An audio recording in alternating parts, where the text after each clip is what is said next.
Ladies and gentlemen, welcome back to the Landy Lodge, where today we are talking Final Fantasy VII Part 3. Maybe we could touch on what it might be called, and pretty much everything having to do with Yuffie and Vincent and what the future of Final Fantasy VII and its trilogy has in store for them, which I have a lot to say about it. I've touched on it in a few episodes in the past, but I figure it's high time these two got their own episode because I think so much of what Part 3 has to offer, a lot of it does flow through them. Not a whole lot of it, but a lot of it.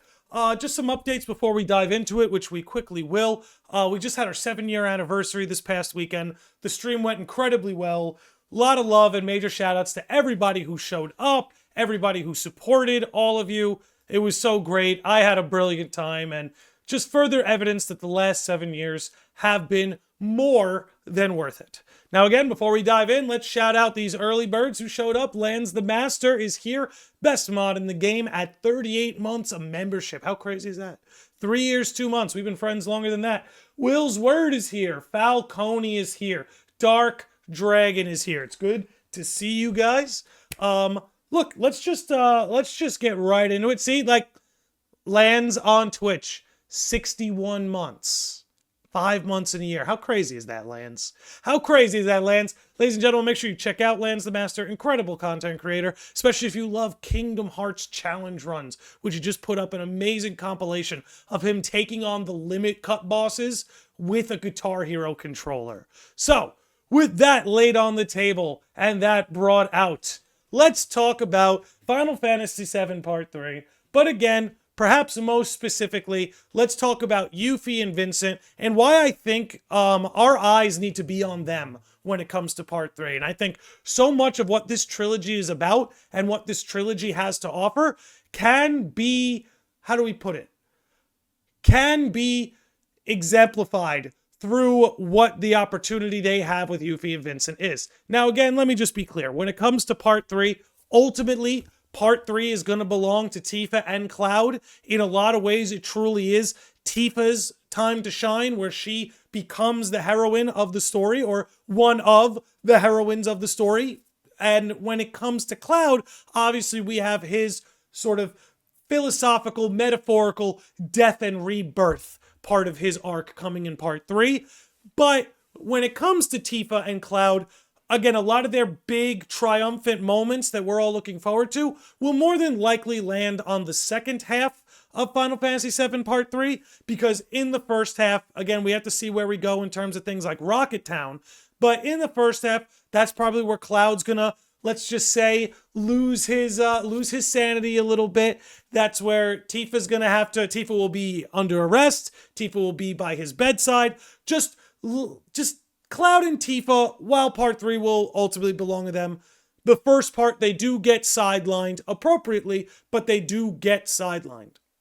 What this does is leaves room for other characters to develop, grow, and shine. Now, when it comes to FF7 supporting cast, there are a lot of other characters other than Yuffie and Vincent, but when we think about it, Aerith, for the most part, her story has been told. Barrett, for the most part, his story has been told. By the way, I think they did Barrett absolute justice in this trilogy. His arc does wrap up a little bit quicker than the others. Obviously, there's still stuff for him to do in Part 3, but the whole showdown with Dyne really is sort of the keynote moment for Barrett. So, and everything having to do with Corel. So characters like Barrett have gotten themselves pretty well fleshed out in our party. And when it comes to characters like Cid, and the reason why we're not talking about him in particular is 2 reasons, but one reason we're not talking about Cid is because he's a little bit more of a wild card. In terms of whose bag got shooken up by this trilogy, that's definitely impacted Cid the most, for better or worse. I'm not saying it's good, not saying it's bad, not making a comment on that in general, just saying it's very clear to me he got the mix-up the most. Exemplified by the fact that we did not go to Rocket Town in the order that we usually do.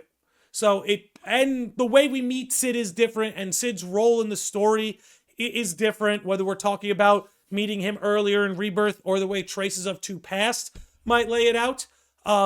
Just needless to say, Cid is being shaken up here a little bit.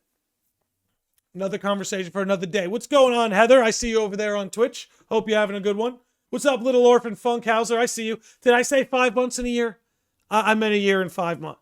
Did I mean that? No. 5 years in a month. That's what I meant to say when it came to lands. But when it comes to Yuffie and Vincent primarily, the reason why I'm putting them on the table and highlighting them is because when it comes to the original game, Yuffie and Vincent were optional. And as discussed and as we've brought up in previous episodes, that wasn't necessarily the plan. The devs had a plan for Yuffie and Vincent to be a bigger part of the original game, but due to time constraints, they were forced to make both Yuffie and Vincent optional.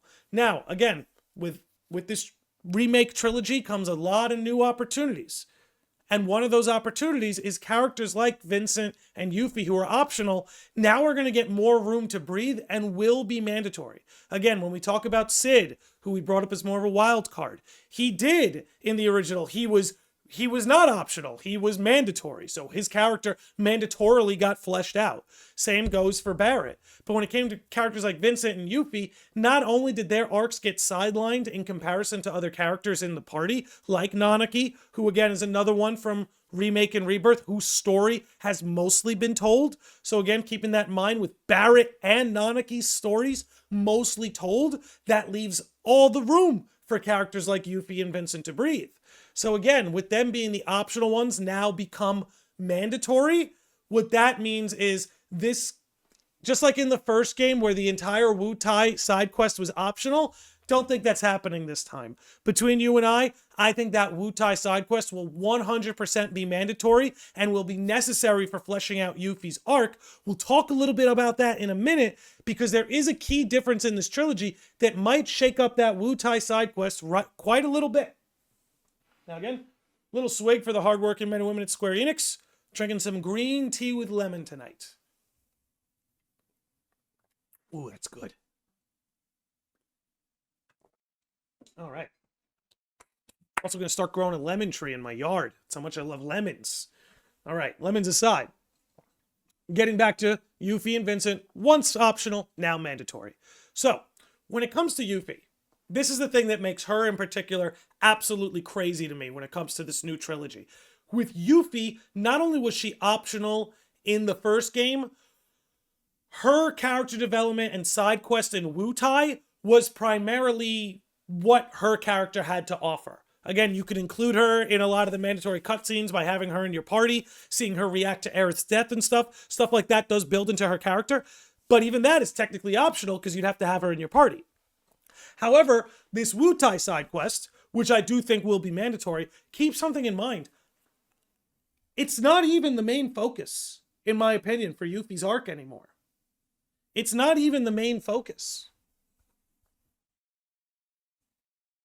The main focus, in my opinion, is going to be what we saw in Integrate, what you got on the screen right now.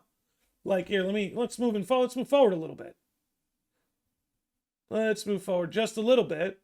Exactly. Let's get Sonnen in here. All right? Let's get Sonnen in here because that's where this is going. Let's drop it. Let's pause it just for a second. Keep homeboy on screen. He's a handsome fellow. I don't think the ladies of the lodge are going to mind him being on screen for a bit. So let's talk about this for a second, okay? Look, again, in the original, Yuffie's story, as far as the player was concerned, was bumping into her in the woods. She's stealing your materia because she wants to bring it back to Wu-Tai so Wu-Tai can reclaim its former glory. You go to Wu-Tai, you do the side quest, you climb the tower, you confront Yuffie's father, and she, in a sense, gets bequeathed. You know, it's almost like a rite of passage, a coming of age, becoming an adult. It has that sort of feel to it. Yuffie's like independent arc in that side quest.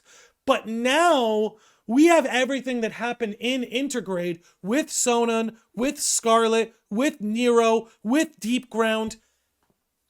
And in the craziest way, which is why we're making this episode today, because Intergrade connected Yuffie with Deep Ground, inherently, Yuffie and Vincent are now connected. Now, again, Yuffie did play a pretty big role in Dirge of Cerberus compared to other cast members. And for those who may not know, Dirge of Cerberus is Vincent Valentine's standalone game, takes place after the events of FF7, and just to put it in perspective, Yuffie is a bigger character in that game than, say, Cloud is. Cloud does appear in the game, but very momentarily. Yuffie plays a bigger role in Dirge of Cerberus. So she was always connected to that arc. But what Intergrade did was level up her involvement tenfold. She's got a whole swath of new motivations in this trilogy that simply did not exist in the original game.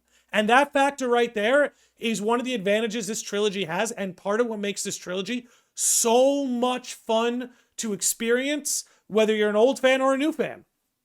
Dark Dragon says, Wu-Tai gonna be big, huge area, really cool. Oh my goodness. I think Wu-Tai in part 3 is gonna be insane.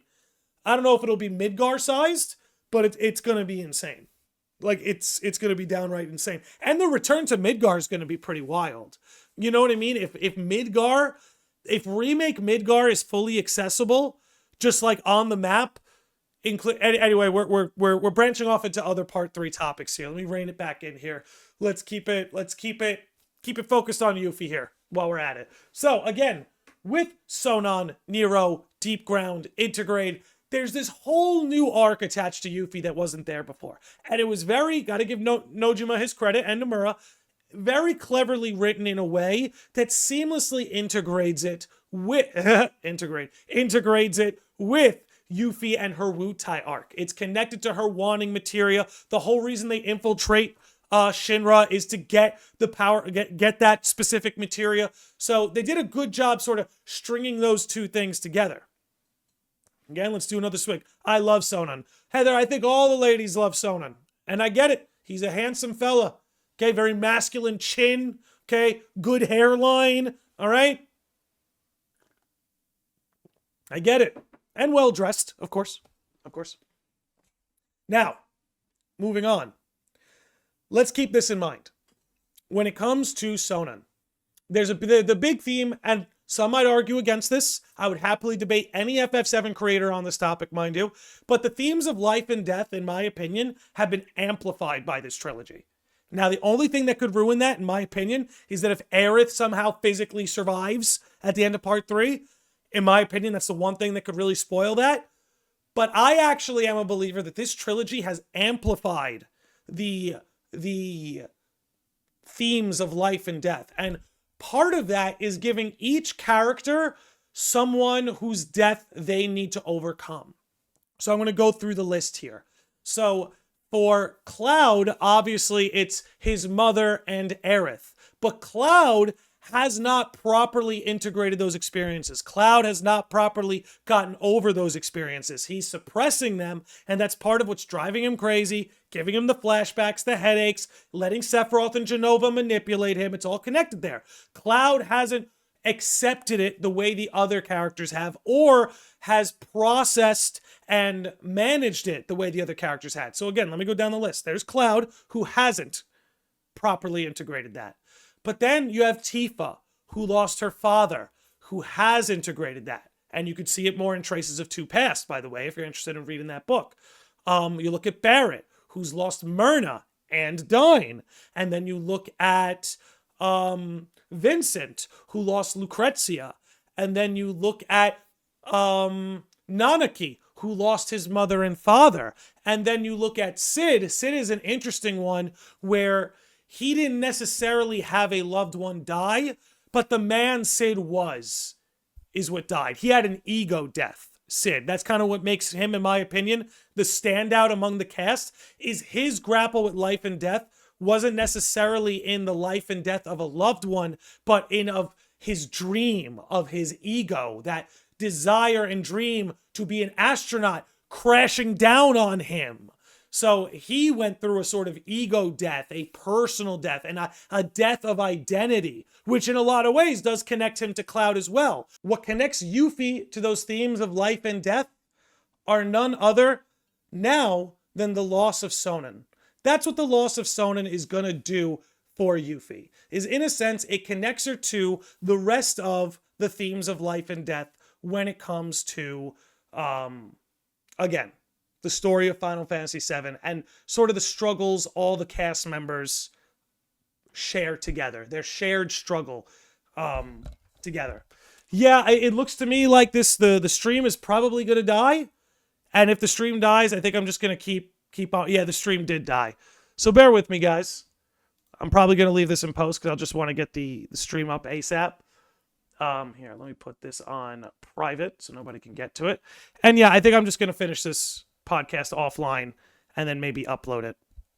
Upload it when I'm done. Yeah, it's probably the best thing that I can do. Just to continue this on. Yuffie losing Sonon in Integrate, like I said, better integrates her into the themes of life and death in FF7. That's essentially what I've been trying to say through this live broadcast interruption. So moving on now. Now that Yuffie has more to her than what was initially planned in terms of what was there for the OG, like I said, this links her up incredibly well with Vincent, who I do want to pivot to for a minute. So hang tight with me. We're going to pivot there. Yeah, let's get this off this screen as well now. Now the stream has been completely axed, but that's okay. Let's switch over to Vincent for a minute. And honestly, we'll even pull up the Dirge of Cerberus playthrough over here. Okay. So now the good news with Vincent when it comes to part 3 is that Vincent was already a character rich in lore, not only rich in the past events of Final Fantasy VII, but also rich in the future events in Final Fantasy VII with Dirge of Cerberus, which when it came to the remake trilogy, none of us really knew how any of that was going to be handled. I, for one, was incredibly surprised to see Dirge of Cerberus included in Remake's DLC. So seeing that they're including that, to me, means that they've got some big plans for Vincent. Now, I suppose this could be for one day there to be a Vincent DLC after part 3. However, that's not my read on the situation. I don't think that's what they're going to do. I think it's possible we get an episode Vincent the way we got an episode Yuffie, but I wouldn't put my eggs in that basket. What I actually think is going to happen is a lot of this Dirge confrontation is going to take place in the remake trilogy, or at the very least, the beginnings of it are going to be introduced in the remake trilogy. And I would like to introduce actually a little theory when it comes to part 3. A little theory I have for how part 3 is going to be handled, particularly with Yuffie, Vincent, and this Dirge of Cerberus subplot that was established in remake. Because I think it would be a really questionable move, let's say. It would be a questionable move for them to introduce the concept and subplot of Dirge in remake and then get to the end of part 3 with absolutely none of it resolved. Now, the good news is, because even though Integrate didn't have a lot of presence in Rebirth, when we look back on Rebirth, what do we notice? Right? When they all went to those trials at the temple, right, where they all were confronted with that death, whether it was Barrett confronting Myrna's death, Tifa confronting her father's death, Aerith confronting her mother's death. I can't believe I left that Aerith out of my previous example, but Aerith confronting her mother's death. You know, this is the reason Cloud didn't step into a trial, because he hasn't confronted those deaths. But it did make me happy to see that when Yuffie stepped into that trial, she saw Sonon and everything that happened in Integrate. That tells me there's a plan for them to make good on the plot points that they set up with that DLC. So, give me 1 second here. Let's talk a little bit about this theory of mine. I've got a theory about part 3 and how things are going to end up. Because, in my opinion, one of the challenges that they have in part 3 is that there's going to be so many party members, so many cast members. You see my point. The point being, there's a lot that's going to be going on. I think the final moments of FF7 are going to look very different in this trilogy compared to the original. Now, in the original, the whole party came with you to confront Sephiroth, and you essentially got to pick your primary party, and there's a point where both parties are fighting, but ultimately, that's how the game wraps up. I think what you might see, FF9 did this towards the end. FF9 did this towards the end. But I think FF7 can take it even a step further. And here, let me pull something up over here. Have that ready. But what I think ultimately is going to happen is that in the final moments of FF7, the party's going to split. I think the party completely splits at the end of FF7. Not that they have disagreements or differences and they can't figure them out. I think they're going to fork off into two different missions. So hear me out. Hear me out. Like when I said, they're forking off into two different missions. I think Cloud, Tifa, Barrett all go to confront Sephiroth. And somewhere in that battle, they might bump into Aerith or Zack and everything going on in that subplot in the subterrane. Excuse me. But I think Yuffie, Vincent, and maybe Nanaki, maybe Sid. Who knows? Maybe they split into fours, right? Maybe they split into fours. But I ultimately think you're going to have like a Cloud Tifa Barrett party, and you're going to have a Yuffie Vincent party. And Yuffie and Vincent, with their half of the party, are going to go confront the Dirge of Cerberus subplot, Deep Ground, Scarlet, Nero. Because don't forget, Yuffie wants revenge against Scarlet. I know, and these are some of the things that are changing, right? I know in the original, it was Tifa versus Scarlet with the slap fight. And don't get me wrong, I'd love to see that again. But I don't think Scarlet is Tifa's enemy anymore, per se. I think now Scarlet has become more of Yuffie's enemy. You know, and given she's Barrett's enemy too, she makes a lot of enemies for a lot of reasons. But ultimately, I feel like this is Yuffie's fight now when it comes to Scarlet in FF7. Like, here, let me pull this up. Let me pull this up real quick. I was going to talk about her and Vincent, but let's maybe keep it focused on her right now. Give me a second here. Let me pull up. Maybe we'll pull it up over here. Yes. Okay, perfect. Let's do it from here. So, that's one of the big parts of this theory that I want to attach to Yuffie, is that when it comes to Yuffie in this remake trilogy, like I said, we have the Wutai side quest that I fully expect us to visit when it comes to FF7 Part 3, but they've built a whole new part of Yuffie's story and her character arc here in this trilogy that didn't exist in the original.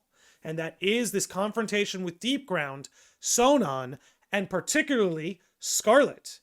And like I said, now I truly believe that when it comes to Part 3, there's an inevitable showdown between Yuffie and Scarlet for Yuffie to get revenge for Sonon. That's what I see coming in Part 3. That's what I see taking place, is I think with everything that they've built up, again, speaking aside from my idea of the party splitting in the final climax, one party goes to confront Sephiroth, one party goes to Deep Ground, I really believe there has to be some showdown with Yuffie and Scarlet. There has to be. If not with Yuffie and Nero, because I know they have to save Nero for Dirge. Nero needs to be saved and preserved for Dirge of Cerberus. Scarlet, on the other hand, you can write in a showdown between her and Yuffie, fighting for Sonon's honor. I think something like that would be incredible. And I think that's what they're building towards. You know what I'm saying? I really think that's what they're building towards here. And here, let's take a swig.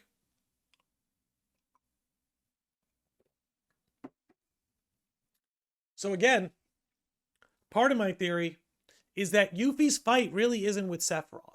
That's really where I think about it. And this, I'm a little conflicted on Vincent when it comes to this, but it's like, when I think about Yuffie, now that we know that like the hero of the Wutai War was actually Zack, but they just gave Sephiroth the credit, right? You used to fancy that maybe because Sephiroth was the war hero who helped Midgar defeat Wutai, that could be Yuffie's beef with Sephiroth.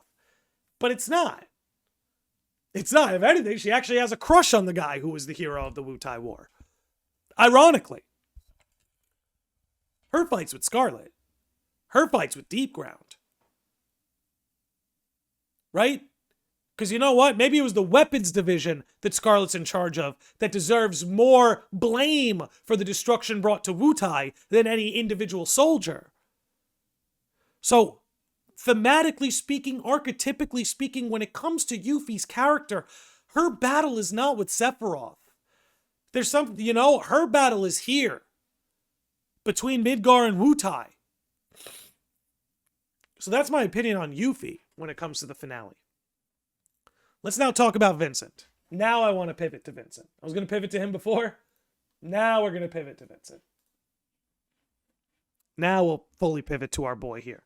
Which, by the way, let's bring back the age of Valentine. Okay, our media was unquestionably better back during what I call the era of Valentine. That's the 90s and the 2000s, where you had Skeeter Valentine, you had Jill Valentine, you had Ivy Valentine, you had My Valentine, you had Vincent Valentine, right?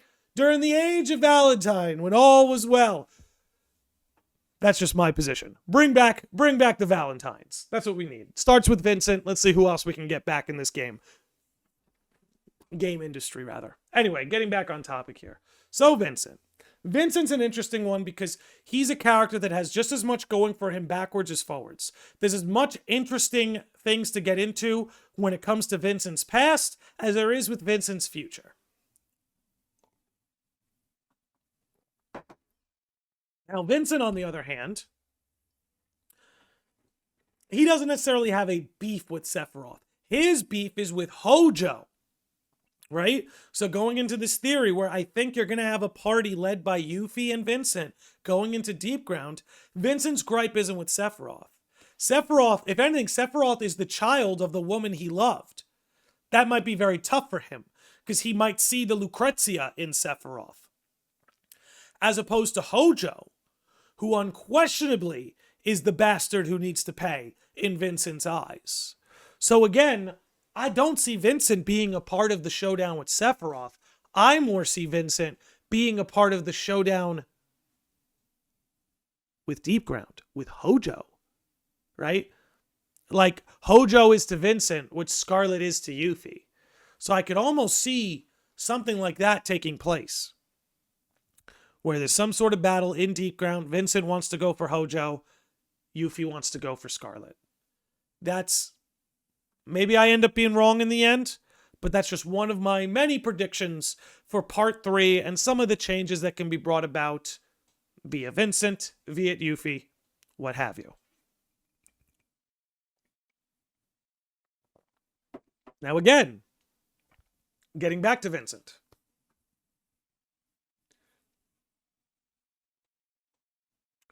One of the things that can make Vincent more interesting, because this is the difference between him and Yuffie. Whereas Yuffie had a lot of vacancy, right? Vincent was a character that even though he was optional in the original, like I said, he is so important to the series lore, right? Compared to Yuffie, who was an unconsequential child for a lot of the events of FF7 past, Vincent, on the other hand, was a major player who was in love with Sephiroth's mother-to-be, who has a vendetta against Sephiroth's father-to-be, who was the first Turk, when you think about it. So that's another part of Vincent's future that I can't help but think might be necessary here, is maybe he's going to have something to do with Rufus and the Turks. Because he's connected to them, right? He was the original first Turk, one of the first Turks. With everything that's happening now, with Rufus having this new subplot with Glenn, and that being connected to Wutai, I can see how all of these threads can be woven together. However, it's a lot harder to weave them together if the party all has to stay in one place. But if you split them up between Sephiroth and Hojo, let's put it that way. Imagine you split the party up between Sephiroth and Hojo. There's a lot that you could work with there.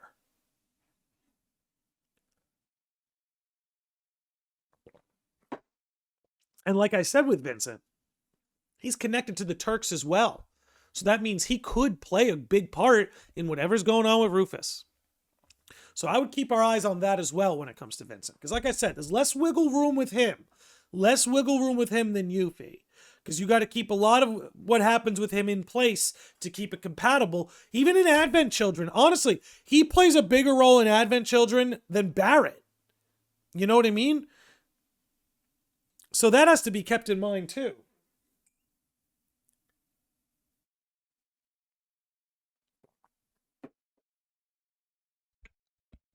And also, can't wait to play as him with a party member. That's another moment where it'll be his time to shine, is he's going to be one of the new move sets. And honestly, if we really think about it, as far as gameplay goes in part 3, you know, Vincent has to have a moveset that makes him feel fresh. So I know I'm mostly talking about narrative today, but let's take a small second to touch on gameplay and just make a note that Vincent is going to have to contain the kind of moveset that makes the game feel all the more fresh. And again, this power of his to like transform into a monster, transform into a beast, this sort of beast mode, man, that could be a time and a half to play. You know what I mean? That could be, there's a lot of potential lying in there. Excuse me. But then there's Sid too. And we'll see what they do with Sid. But keeping this rolling, let me make sure this is on loop. Oh, we have plenty of time, but we'll keep it on loop anyway. Again, less wiggle room with him. But I expect to see some Dirge showdowns. I don't think, Rosso the Crimson shows up exactly. Like, I don't think we see a lot of those Dirge enemies show up yet. But I do think a lot of those Dirge adjacent characters, like Hojo, will play some kind of part. Because that's the other thing too, right? Is one of the things the remake trilogy is doing is building up the story of Sephiroth a lot more. Not just through the remake trilogy games, but through Crisis Core getting that remaster, which again is a big part of Sephiroth's origin story, and everything that they've got going on with First Soldier. So again, when we consider that a big part of this trilogy is also building Sephiroth more, you can't separate Sephiroth from Vincent. Vincent was almost his daddy. And for all you who used to crawl on forums back in the day, one of the most popular FF7 theories back in the day used to be that Vincent was technically Sephiroth's biological father. Now, I don't think they pivot from Hojo being the father in this trilogy, but it's hard to separate those two. And when you consider that Vincent was truly the man Sephiroth's mother loved, I don't know. When all of this is about building Sephiroth up a little bit more, it makes me think that Vincent's going to play into that somehow as well. It's hard for me to think that he won't.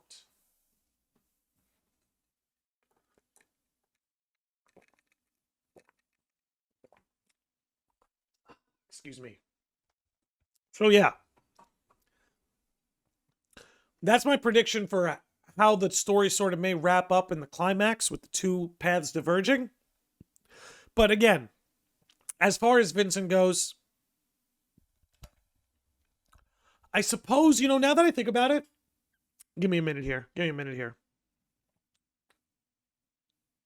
Now that I really think about it, I think I'm thinking about this in the wrong context. I keep seeing it as a deep ground subplot. I think it's a Midgar subplot. I think it's a Shinra subplot. Right? I think I'm trying to separate Deep Ground from Shinra just because they kind of had their own game in Dirge of Cerberus, when really the right way I should probably be approaching this is seeing it as not a Deep Ground sub-arc or subplot, but a Shinra one. Because then that helps to get other characters involved that may or may not be included in that party, right? Like maybe you have a Shinra party. You have a Sephiroth party, characters whose arc is primarily focused on Sephiroth, and then maybe you have like a Shinra party whose characters are mostly focused on Shinra and like what Shinra took from them. Because then that gives Kate Sith more of a role and compatibility with that party. That gives not Kate Sith. I mean, I just mentioned Kate Sith, but Nanaki as well, if he were to be, right? Because Nanaki's beef is with Hojo. He's another one. Nanaki's beef is with Hojo, not with Sephiroth. So again, I can't help but feel like the party's diverging. Anyway, that's my primary theory I wanted to bring into today. But getting back to Vincent and sort of approaching this whole Shinra thing, it would be interesting because we know the Turks are going to outlive the story, right? The Turks have to still be in place for when Advent Children starts. And, the devs have been pretty clear that this trilogy will still line up with Advent Children. They've been pretty clear about that even with the changes, you can still expect it to be compatible with Advent Children. Now, what I think they're going to do, a little bit off topic here, but what I think they're going to do is I think they're going to re-record all the lines from Advent Children with the new voice cast and re-release it in theaters. Just a random idea. Just know that you heard it here first when Square Enix eventually does so. And cheers for that.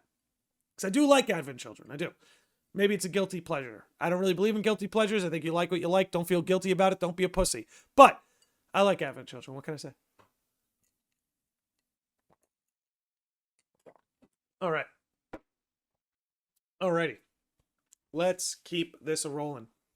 And, I'm almost starting to think that that OBS doesn't like my FF7 podcasts.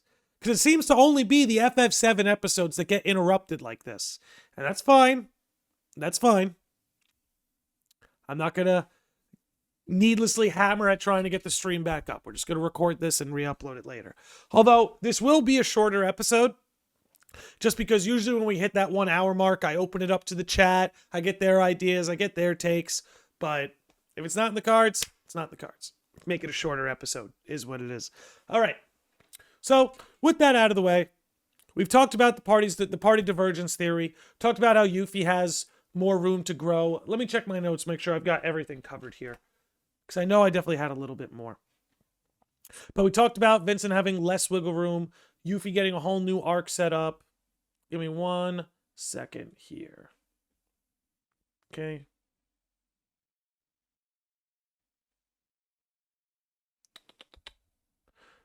Yes. Okay.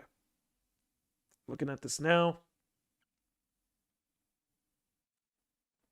Okay. Because now let's talk about Wutai. That was what I wanted to discuss. Okay. This is why I always take notes. When I first started doing this, I used to not take notes, and I used to hate to the episode finish. I'd be like, God damn it, I meant to talk about that one thing. So now I always make sure I take some bulleted notes before going live. This way I never forget at least the topic which I want to discuss. So let's talk about this Wutai side quest, which was ultimately optional in the first game, but that I suspect will be quite mandatory in the trilogy. Now, here's my reasons for thinking so, other than the ones I've already laid out. They brought up in Intergrade that Yuffie's father is in prison.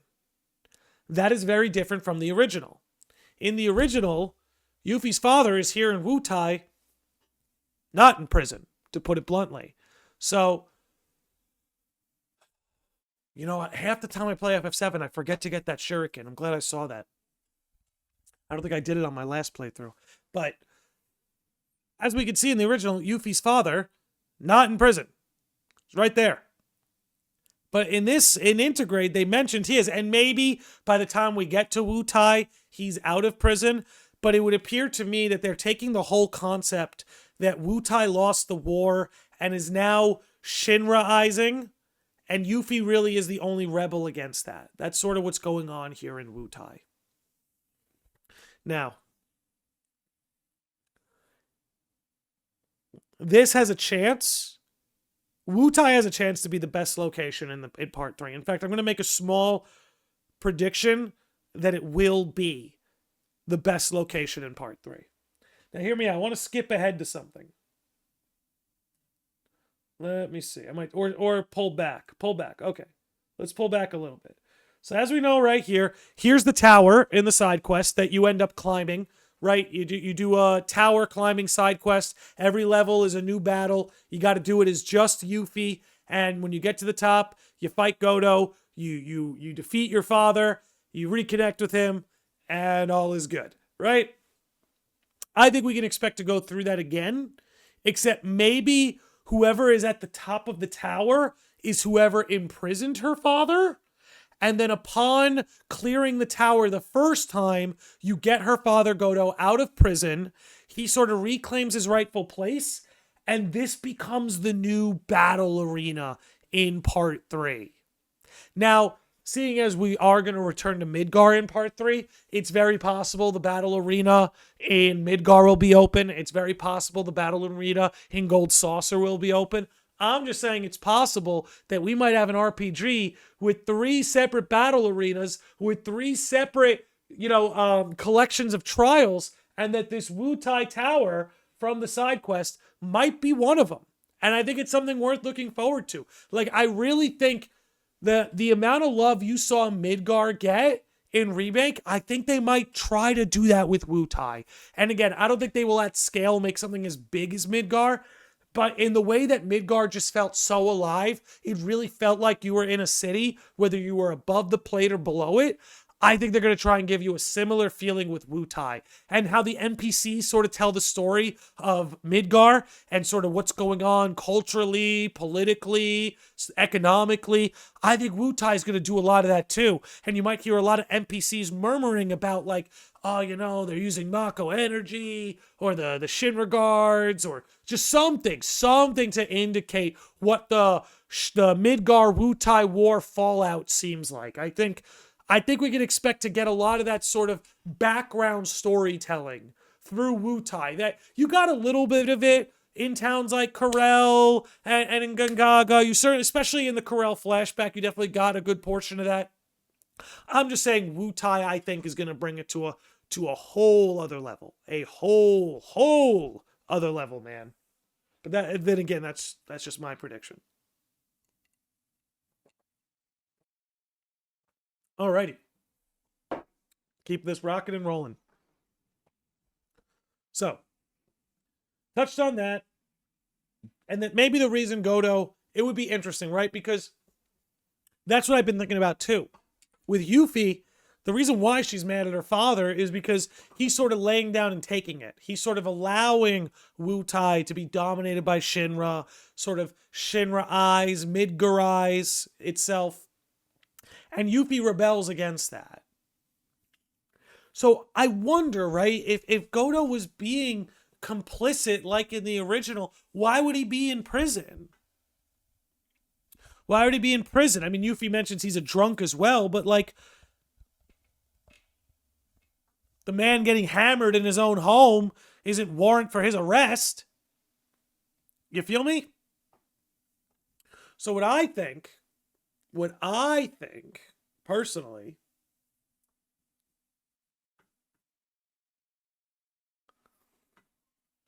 is that maybe Godo changed his tune.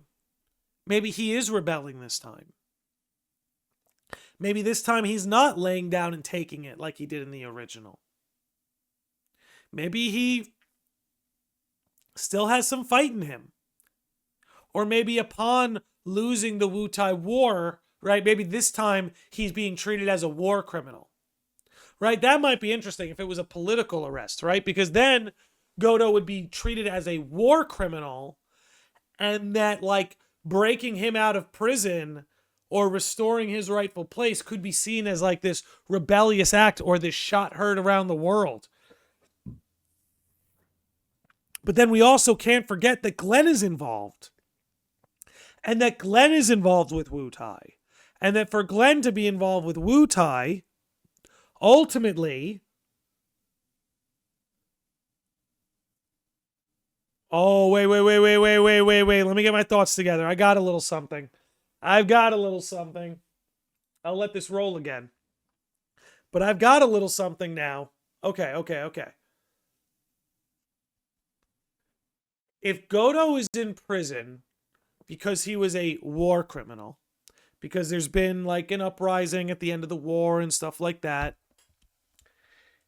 and let's not forget that everything's going on in Wutai. What is it? And what is it there? This is what I was getting at. And that now Glenn, who's connected to Wutai, connects to Rufus, right? And Glenn is also connected to Sephiroth. So Glenn almost becomes this bridge between Sephiroth and Wutai to reach Rufus.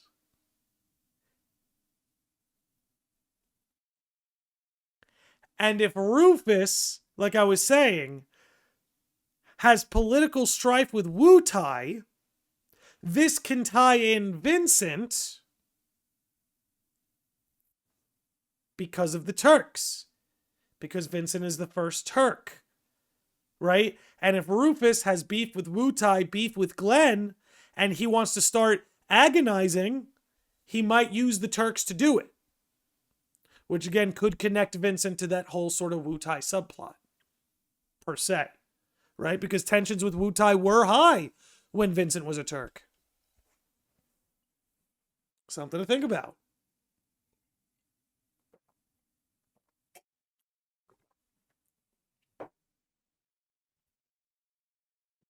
So like I said, and look, here the Turks are in Wu-Tai, right? The Turks have a big presence in Wu-Tai in the original game. Again, all the more reason for Vincent to be a part of that. Right?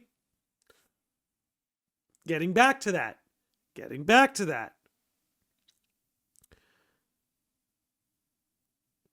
Everything going on with Glenn is a mystery. That's given. That's a given, right? We know Rufus killed him. That's what a lot of this is. He's being haunted by the man he killed, stuff like that. That's Genova at work. Things of that sort, right? Excuse me. But the Vice Commander Saruf, everything with that as well. All I'm saying is, I just see Wu-Tai, something that was optional in the original, being so unquestionably important. Again, not just for the political subplot in Midgar, not just for Yuffie, who comes from there, not just for Rufus, who also is a character whose character arc is developing, but for Vincent as well. It just seems like there's so many angles which you could approach this that allow for Wu-Tai to just be such a big factor in part 3. We see how Yuffie plays into it and Vincent. So again, when we bring it back in and we rein it back in on how Yuffie and Vincent are going to play such a big role in part 3, just to recap, as a reminder, my reasons for believing this are that, for starters, characters like Nanaki, the supporting cast like Nanaki and Barrett, for the most part, have had their character arcs fleshed out. Still some moments for them to be had, but again, for the most part, Nanaki and Barrett, their character arcs have been fleshed out. Aerith, for the most part, her character arc has been fleshed out. So, that leaves us with Sid, Vincent, Yuffie, Cloud, Tifa. Now, for reasons that we're all well aware of, Cloud and Tifa, while this is their time to shine too, they'll play a big role in part 3. They're going to be sidelined at the beginning of part 3. Okay? Now, what that leaves is a lot of room for Vincent, Yuffie, and Sid. And then if we remember with Sid, like Tifa, they're a huge part. They become a party leader in these final moments in part 3, let's say. So, again, Cloud and Barrett, Nanaki, fleshed out. Cloud and Tifa will be sidelined at first. Sid will have his time to shine as party leader, leaving Yuffie and Vincent as these outliers that could be used to build the subplot building between Shinra and Wu-Tai. With Yuffie, this is obviously demonstrated by her Wu-Tai side quest, her Intergrade subplot, everything with Sonon, Scarlet, Deep Ground, Nero, you name it. This also gives her a personal enemy in Scarlet, because again, Yuffie doesn't really have a beef with Sephiroth. Yuffie doesn't really have a beef with Hojo. Her beef is with Scarlet, the one who enabled Nero to do what he did to Sonon. So again, we see how that paints into it. Same goes for Vincent, how he paints into all of this. He's the first Turk. Not only the Turks have a huge presence in Wu-Tai, but now that Yuffie, the princess of Wu-Tai, has this sort of connection to Deep Ground and everything going on there, that connects even further everything that happens in Dirge with Vincent and Yuffie and Wu-Tai. Not to mention, like we said, Sephiroth's backstory, Vincent's backstory, primarily orbiting Sephiroth and pretty much having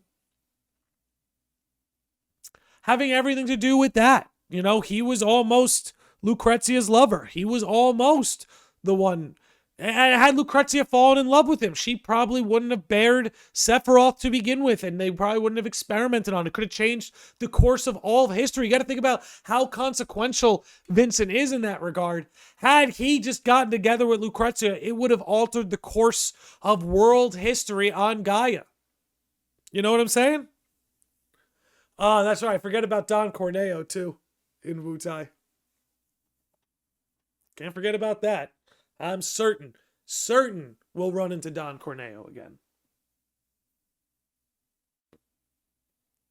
But again, it just seems clear to me that these are two characters that the devs, when you think about it, FF7 is such a gift to the gaming world, a gift to RPG fans. It'll forever be remembered, as like a major point in gaming history. Seriously, I don't say that hyperbolically. I mean that quite literally, that FF7 is a cornerstone of video game history. Now, let me get a little swig before I move on with that.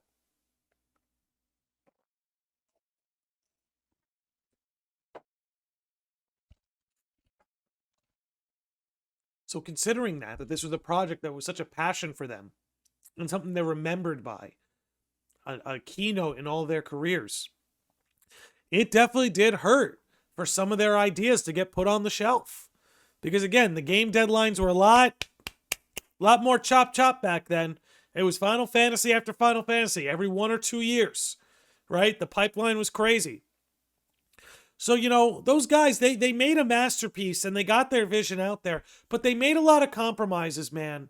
And you got to think about that artistically. For the business of video games, they made a lot of artistic compromises. Yuffie was not meant to be optional. Vincent was not meant to be optional. Wu-Tai very clearly was meant to be a huge part of the story. Because again, you got to look at the things that they chose to flesh out in the compilation. It's not an accident that they gave Vincent his own game, because it's a huge part of the story. Everything that happened with him and Lucrezia and Hojo and Sephiroth's birth. And the fact that they didn't have time for that in the original, that's what inspired them to want to make a game like Dirge of Cerberus.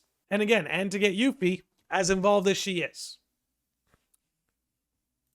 So, you have to consider that now that they have a chance to finally do things, quote unquote, their way, that this time they're not going to want to make those compromises. That this time they are going to want to flesh things out as full as they possibly can, to the extent that they want to. So it's almost like this time all bets are off, no more compromises. And I expect that, and I guess what I'm getting at, my point here in this podcast episode is I expect that creative freedom, the ability to flesh this out as they see fit, to manifest in a lot of ways with Yuffie and Vincent. And when we consider that Yuffie got her own independent DLC, in a sense, we've already seen that idea come true. Now, Vincent hasn't gotten episode Vincent. I'm sure we all would have loved that for Rebirth. But ultimately speaking, this isn't something that we haven't already seen play out. We're already starting to see that play out. And again, if Vincent doesn't end up with some kind of DLC, I honestly would not be surprised if after FF7 Part 3, they went back and remastered Dirge of Cerberus. I guess, I really wouldn't be surprised. Let me say it like this. I would not be surprised if they gave Dirge of Cerberus the Crisis Core treatment. In fact, I wouldn't be surprised if they gave OG FF7 the Crisis Core treatment. And I think what Square Enix may want to understand is that while this remake trilogy is a gift, and I love it, and it's fantastic, a lot of the time, what people really are asking for is that Crisis Core treatment. A remaster that gives it a fresh coat of paint, makes it look nice, and adds a bunch of quality of life ingredients. Improvements. Did I say ingredients? Quality of life improvements. Again, personally, I'm partial to the way they're doing things with the FF7 trilogy. I think it's great. But let's be honest, there's a market for people who want a Crisis Core treatment on OG FF7, on Dirge of Cerberus. And again, I think with everything going on, we could maybe expect to see that. I really do. I really do. Call me crazy. Call me crazy. But I really do. I think we could expect to see something like that. manifest in a type of way. But all right, with that said, that does cover all of my notes. This is usually the part of the show where I pivot to the chat, get your guys' thoughts, get your guys' theories, read your super chats, see what's going on in your heads. But it just wasn't in the cards today. It just wasn't in the cards today because for some reason they don't like my FF7 streams. All my other streams go uninterrupted. We did a 9-hour stream a few days ago, went completely uninterrupted. But, you know, God forbid I want to talk FF7. But anyway, let me wrap it up here by letting you guys know a little bit of what's coming. We got a Stellar Blade episode coming, talking about my favorite characters in Stellar Blade. I may go live tomorrow with that. Depends how I'm feeling. But you can expect to see that soon. I got a couple Kingdom Hearts podcasts lined up that I want to get into. And some Octopath. I really want to talk a little bit more about Octopath. That demo was so much fun. I can't wait for Octopath Zero. So you could definitely be on the lookout for maybe some more Octopath type content. But as far as FF7 goes, we still got to catch up on First Soldier. So I'm going to do some episode reactions, some episode breakdowns for First Soldier. We're a few episodes behind. So I'm thinking what I might do is try to wrap up in one episode, catch up in one episode. I was doing like each chapter gets its own episode. Thinking maybe the last 2 chapters, I'll just do it all in one. Maybe it'll be a really long episode of the podcast. Might end up being 2-3 hours, but it is what it is. We'll cover it. We'll get caught up because there's a lot of cool things that have happened pertaining to Sephiroth and Glenn. Just funny. Why do I feel like I didn't call him Glenn during this episode? That I might have used the wrong name. But anyway, that there is a development with Sephiroth, Rufus, and Glenn that is definitely worth talking about. So we'll definitely get into that. We'll do some catching up on that. And yeah, like I said, some Kingdom Hearts on the way, some Stellar Blade, some FF7, and some Octopath. But with that said, we're going to wrap it up here. Thank you, everybody, for tuning in. By the way, we're going to be making some additions to the live streams and the podcast. So the Sages, I haven't been doing Sages shout-outs the way I used to. What I'm going to start incorporating is at the bottom, there will be a scroll that lists the names of all Sages of the Lodge that I'll periodically put up every episode, every live stream. So I am in the process of having that made. So you can be on the lookout for that. There aren't any real playthroughs we're sort of in the middle of right now. There aren't any games that are about to drop other than Octopath that I look forward to streaming. But, you know, might boot up a little FF7 or Kingdom Hearts sometime in the next few weeks. But we'll see. We'll see. But with that said, I hope you guys enjoyed this episode. Again, I love talking FF7. Yuffie and Vincent, everybody loves them, and for good reason. They're 2 very exciting characters. They couldn't be any more different. That's the other thing, too, is like temperamentally speaking, Yuffie and Vincent really couldn't be any more different as characters. So I do think that's pretty cool. But yeah, we're going to wrap it up there. My apologies for those of you that tuned in to the stream, but then ultimately it ended up crapping out. My apologies for that. If you happen to make it to the end of this episode, you have my gratitude for showing up. But fear not, live streams will continue. Just once in a while we have a hiccup. And when these happen during a podcast, more often than not, I'm just going to do what I did today. Keep it offline. Just continue to record and then upload it after the fact. But all right, that's enough of my yapping. You guys have all been tremendous. Again, thank you all for hanging out. I'll see you on the coming episodes. You guys are great. Be sure to drop a like. If it's your first time here, be sure to subscribe. But enough of my yapping. You guys are all amazing. Be good out there. Be good to yourselves. Be good to each other. Okay? And I'll see all of you sickos and normies, all of you, on the next one. Much love. Peace out.